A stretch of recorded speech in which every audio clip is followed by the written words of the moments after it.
January 2003. Ford showrooms across America were buzzing. Trucks lined up outside, buyers standing in line, orders stacking up faster than factories could build.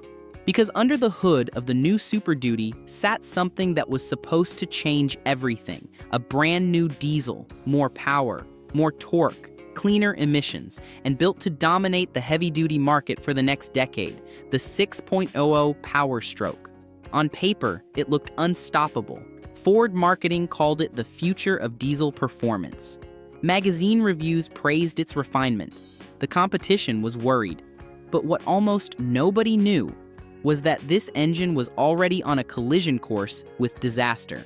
And what happened next didn't just hurt Ford. It nearly destroyed one of the most trusted names in diesel history. It shattered customer loyalty that took decades to build. And it changed the way automakers think about diesel engines forever. You think you know this story? Not like this. To understand the 6.0 Powerstroke, you have to go back to the late 1990s. Ford was on top of the diesel world. Their 7.3-liter Powerstroke had become a legend. Built in partnership with International Navistar, it was simple, durable, and brutally reliable. With a 4.11-inch bore and a 4.18-inch stroke, it displaced 444 cubic inches and made around 250 horsepower and 505 lb-ft of torque in its later years.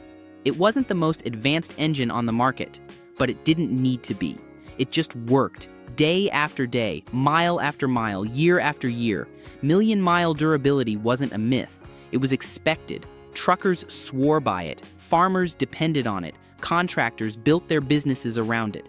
The 7.3 was the backbone of Ford's heavy-duty reputation. But there was a problem, a big one: emissions. New federal regulations were coming.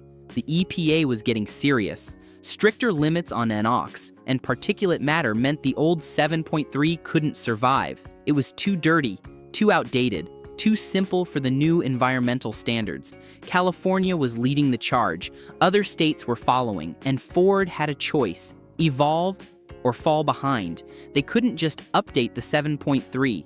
The architecture was too old, the technology too basic. They needed something completely new. So they turned again to International Navistar, the same partner that built the legendary 7.3, and together they built something revolutionary: a 6.0-liter diesel. With a 3.74-inch bore and a 4.13-inch stroke, it displaced 365 cubic inches. Smaller than the 7.3, but far more advanced.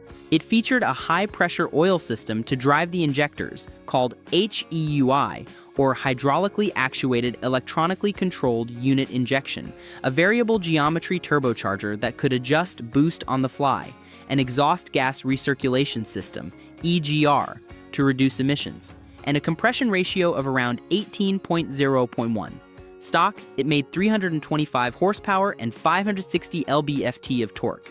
That was a massive jump over the old 7.3.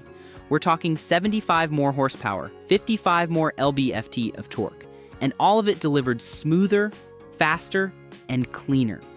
On paper, it was everything buyers wanted: more power, faster spool, better efficiency, cleaner exhaust, modern technology. Ford launched it with confidence. Full marketing campaigns, dealer training sessions, press events. They believed they had another winner, and at first, it delivered. The trucks were quick, really quick. 0 to 60 in under 8 seconds for a heavy-duty diesel was almost unheard of at the time. These were work trucks doing sports car acceleration. The variable geometry turbo gave it instant response. No lag, just boost. The moment you touched the throttle, it responded. Drivers loved it. Towing felt effortless. Highway passing was confident. The engine felt refined in a way the old 7.3 never did. Reviews were positive. Sales were strong. Ford executives were celebrating. But beneath that performance, something wasn't right. Something was very, very wrong. The first signs were small, almost too small to notice. A few rough starts here and there, a few check engine lights that came and went, some hard cold starts in winter that took a few extra cranks. Nothing major. Dealerships would reset the codes. tell customers it was normal break-in behavior, send them on their way. But then came the failures, and they weren't subtle. They were catastrophic. Engines began losing power randomly. Trucks would stall under load. Some wouldn't start at all. Others would start fine, then die at traffic lights. Tow trucks became a common sight outside Ford dealerships. Technicians started tearing engines down. What they found was alarming. High-pressure oil system failures. The injectors in the 6.0 weren't driven electrically like modern common rail diesels. They relied on engine oil pressurized up to 3,000 psi. That's an enormous amount of pressure running through the oil system. That oil was controlled by a component called the HPOP, high-pressure oil pump, and it was failing. The pumps couldn't maintain consistent pressure. Seals would leak. Internal components would wear prematurely. Oil delivery became unpredictable. When oil pressure dropped, the injectors simply stopped firing. No fuel, no combustion, dead engine. But replacing the HPOP wasn't easy. It sat in a difficult location. Labor hours added up fast. Customers were paying thousands for repairs on trucks that were only months old. But that was just the beginning, because then the EGR system started to fail. And this is where things got truly ugly. The EGR cooler, designed to recirculate exhaust gases back into the intake to reduce NOx emissions, would crack internally. The design couldn't handle the thermal stress. Hot exhaust gases, cold coolant, constant cycling. The metal would fatigue, and then it would crack. Coolant would leak into the exhaust, or worse, into the cylinders. Drivers would notice white smoke billowing from the exhaust. Sweet smell in the air. Coolant loss with no visible leak. Overheating warnings on the dashboard. And then, catastrophic failure. Hydrolock. When coolant fills a cylinder, it can't compress like air. The piston comes up. The coolant doesn't move. Something has to give. Usually the connecting rod, bent rods, cracked pistons, blown engines. Trucks that cost $45,000 were now worth scrap metal, and mechanics started seeing something they hadn't expected. Oil coolers clogged with debris. The oil cooler sat between the engine and the EGR cooler. It was supposed to regulate temperatures, but it had a fatal flaw. Silicates from the coolant would build up over time. The passages were too narrow. Debris would accumulate. Flow would restrict. That reduced cooling to the EGR system, which caused it to overheat, which caused it to crack, which caused coolant to leak, which caused engine failure. It was a chain reaction, a deadly one, and it kept getting worse. Turbochargers were failing too. The variable geometry vanes would stick with soot. They'd either stay closed, causing overboost and potential engine damage, or stay open, causing no boost and no power. The sophisticated technology that made the engine powerful was now destroying it. By 2004 and 2005, the failures were no longer isolated incidents. They were everywhere. Every dealership, every region, every climate. It didn't matter if you babied the truck or worked it hard, the failures came anyway. Dealerships were overwhelmed. Service bays were full. Technicians were working overtime just to keep up with the volume. Wait times stretched from days to weeks to months. And customers were furious because these weren't cheap trucks. A fully loaded Super Duty could cost over $45,000 back then. Some configurations pushed $50,000. That's serious money. That's more than most people's houses cost in some parts of the country. People bought these trucks to work, to earn a living, to build businesses, and now those trucks were sitting in service bays, gathering dust, costing money, going nowhere. But the real nightmare? Head gaskets. The 6.0 Powerstroke used only 4 head bolts per cylinder.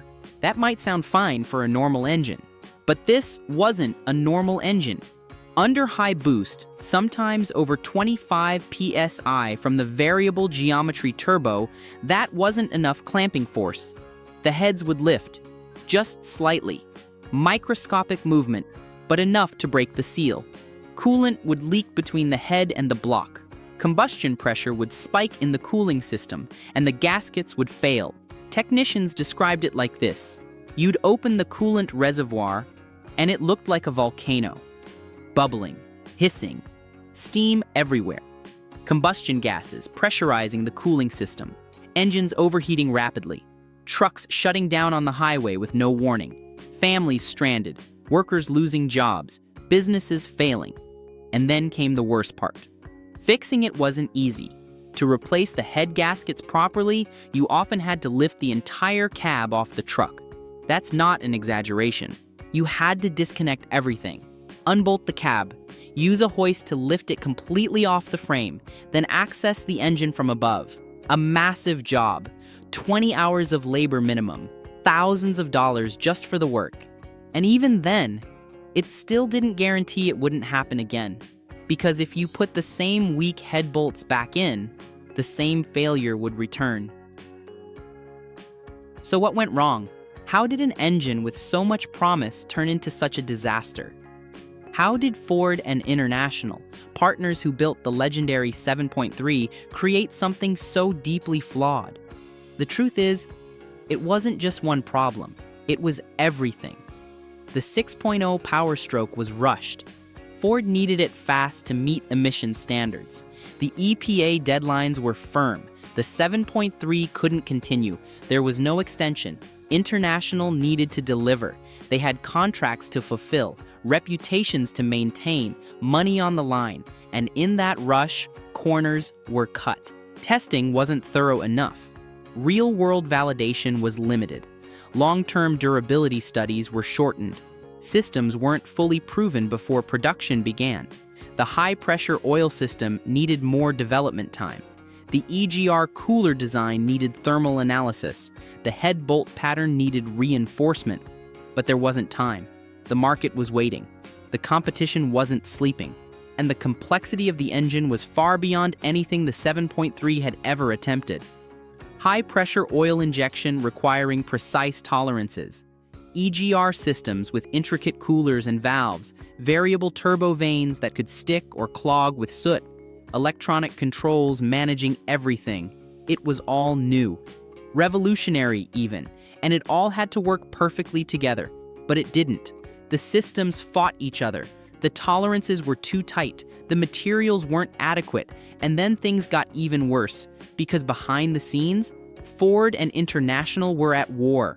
By 2007, the relationship had completely broken down. What started as a partnership had become a battlefield. Ford was losing billions in warranty claims, service campaigns, customer goodwill programs, buybacks, lawsuits. Some estimates put Ford's losses at over $1 billion. Some say higher.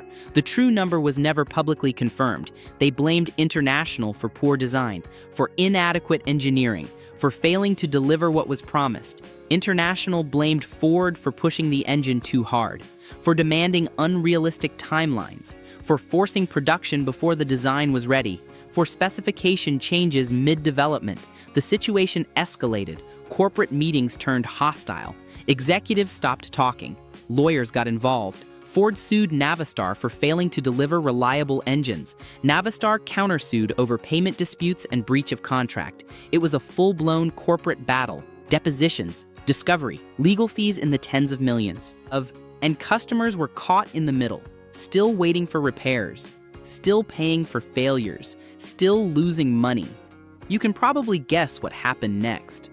But the truth is even crazier. Despite all the problems, the 6.0 Powerstroke had something unexpected, potential, serious potential. Because when it worked, it really worked. Tuners discovered that the engine's fundamental design was actually solid. The rotating assembly was strong. The block was robust. The injection system was capable of precise fueling. The problems were specific, identifiable, fixable. With upgraded head studs, ARP studs rated for much higher clamping force, the head lift problem disappeared. With improved oil coolers, larger passages, better flow, the clogging problem vanished. With a redesigned EGR system or complete EGR delete in off-road applications, the cooling failures stopped. Suddenly, a hated engine became a performance platform. Stock internals could handle 500 horsepower. With modifications, 600, 700, even more. The variable geometry turbo, when functioning properly, provided incredible boost control across the entire RPM range. The injection system allowed precise fueling adjustments. The block could handle serious cylinder pressures. People started building 6.0s that made twice the factory power. And they lasted, but only if you knew how to fix the flaws. And that gave rise to something called bulletproofing, a complete overhaul philosophy. Upgraded head studs all the way around. Aftermarket EGR coolers with better materials. Better oil coolers with improved flow capacity. Revised HPOP components with better seals. Water pump upgrades. Coolant filtration systems. FICM, fuel injection control module, upgrades to prevent voltage drops. Owners were essentially rebuilding the engine, the way it should have been built from the factory. The way it would have been built if there had been enough time. And once done, once properly bulletproofed, it could be reliable, strong, capable, even legendary in its own way. Some bulletproofed 6.0s have gone 300,000 miles without major issues. Some are still working today, still towing, still earning money. But that didn't erase the damage. The damage was done. The reputation was destroyed. And the customers who couldn't afford bulletproofing, they just suffered. By the time production ended in 2007, the 6.0 Powerstroke had built a reputation, and not a good one. The name became synonymous with failure, with broken promises, with corporate greed. Ford replaced it with the 6.4-liter Powerstroke, a completely different design. Twin sequential turbos, true common rail injection, new architecture. But even that engine had its own problems. DPF issues, fuel dilution, cracked pistons. The curse seemed to continue. It wasn't until the 6.7-liter Powerstroke, designed entirely in-house by Ford with no outside partner, that things finally stabilized. The 6.7 was what the 6.0 should have been. Reliable from day one, strong, proven. But it took Ford nearly a decade to get there. The 6.0 had left scars, deep ones. Dealership trust was shaken, customer loyalty tested, sales lost to competitors, and the partnership between Ford and International, it was over, permanently. After decades of collaboration, after millions of engines, done. But here's the shocking truth. The 6.0 Powerstroke wasn't just a failure, it was a turning point. Maybe even a necessary one. It forced Ford to take control of its diesel future, to build their own engine, to own the design completely. It pushed the entire industry toward better engineering, better testing, and more accountability. Manufacturers saw what happened to Ford. They saw the lawsuits, the warranty costs, the reputation damage, and they got serious. Testing protocols improved across the industry. Development timelines became more realistic. Supplier relationships became more carefully managed. The 6.0 proved something important. More technology doesn't always mean better reliability. Complexity has costs. Rushing has consequences.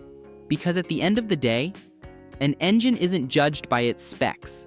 It's judged by whether it survives, by whether it shows up every morning, by whether it brings you home at night.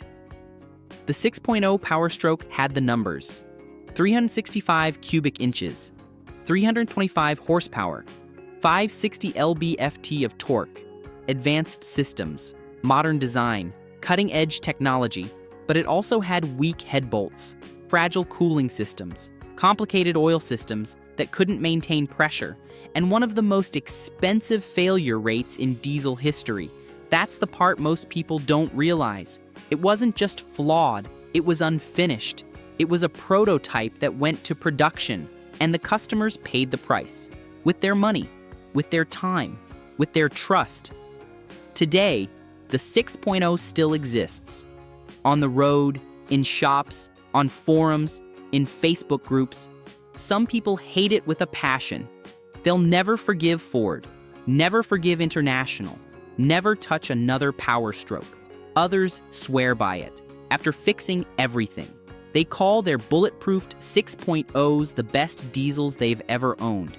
It's become a legend.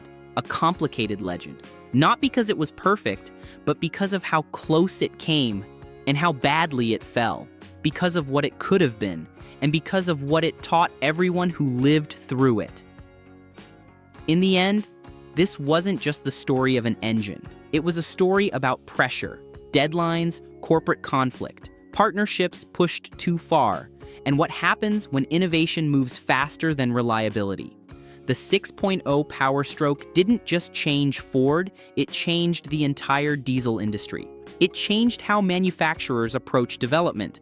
It changed how customers evaluate promises. And maybe that's why, even today, 20 years later, people still can't stop talking about it. If you enjoyed this story, let me know in the comments what you want to see next. Another engine deep dive, another automotive controversy, or a forgotten piece of history. And if you want more stories like this, make sure to subscribe, because the next one might be even crazier.